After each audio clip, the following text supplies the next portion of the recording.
ana fara to akwai kashiran sallah wanda ke kan hanyar shi za ya je san bisa dole in yi shiru na tuna da 'ya'yana ne.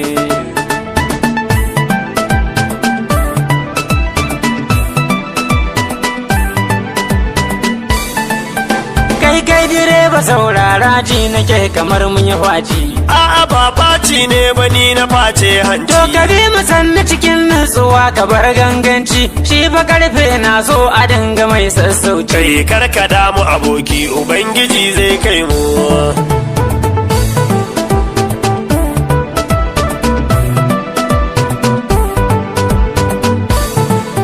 Lala direba kalli gabanka kamar ana hasko mu. Da rana wa zai haska mu mu faka da ne mu da Allah garbelu ne suke ta doso kanmu. Ina ruwanki aini da shi muke zancen mu. Ka duba rannan har na yi shawara fa na fasa na so in sa 'yan sanda su kai ki bayan kanta. Iyali ya kai shiru haba cikakken kango murmushi za kai ta gabobi ne auren nan fadin fulani wai dira sai gari ya Wai ya kake ta zura gudu ba niyar tsayawa sallah. Haba aboki na yaushe ma kai asubahi da har kake mada lamba a dakata ayi To sallah. in an yi zobo ci guda ka ce ni in sai masa. Haba farin ango kai da zaka je wa amarya ina tunanin yunwar cikin ka kai ta kare. To kila ba na ra'ayin irin abincin naki in dole ne kuma sai in ga mai saka ni in ci shi.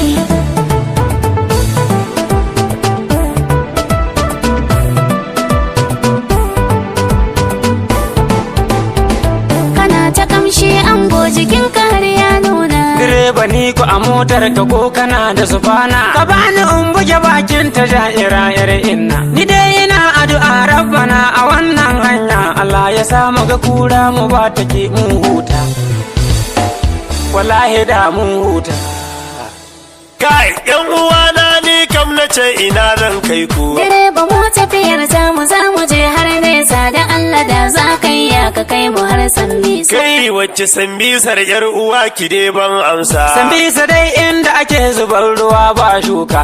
In ko za ka iya ni ku bar ni wannan ƙauyen ina da dangi yau sai in dai in gaggaido su. Bukukuwan da aka yi nan a baya ban bullo ba suna ta cewa wallahi sani bayi da kirki. Gatan gidan daga nan kore mai jan kwalla ka gama har na hangi tagiyar kawunmu. Gatan ta bawa da zahura ma suna yin shanya da za ka dan rage tafiya ina ga dasan ganmu. Da Allah surutun naka ya ishe mu ka zauna ba wanda za ya tsaya nan ka je ka gaido dangi. Iyali ya kai shiru haba cikakken ango. Wanda ke kan hanyar shi za ya je san bisa dole in yi shiru na tuna da 'ya'yana ne. Direba wai ka tsaya ta ce tana jin bayi. Direba karauta ba abin da ke damuna ina ta shauki ne tun da gobe aure zan yi. Ha'in sanar da kawaye a fara yi maka tarba kiɗa da shanto ga masu gada layi.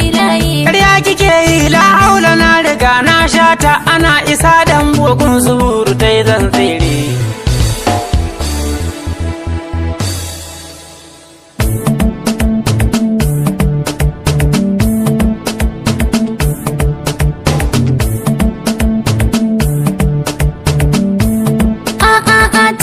kusan a iso. La ilaha illallah direba kai bakin zana ebi ganyen gwanda. Zan kai wa kawun kakanmu na da ciwon koda. Kai ina ganin motar nan da kyar ta kai mu garin nan saboda notin tayar tana bukatar canji. Kwarai ku na ji nan gefen ma yana ta kikar. Sai aka duba dan zamba ne ni na san karfe saboda na taba sati guda ina kwandasta. Kai jama'a.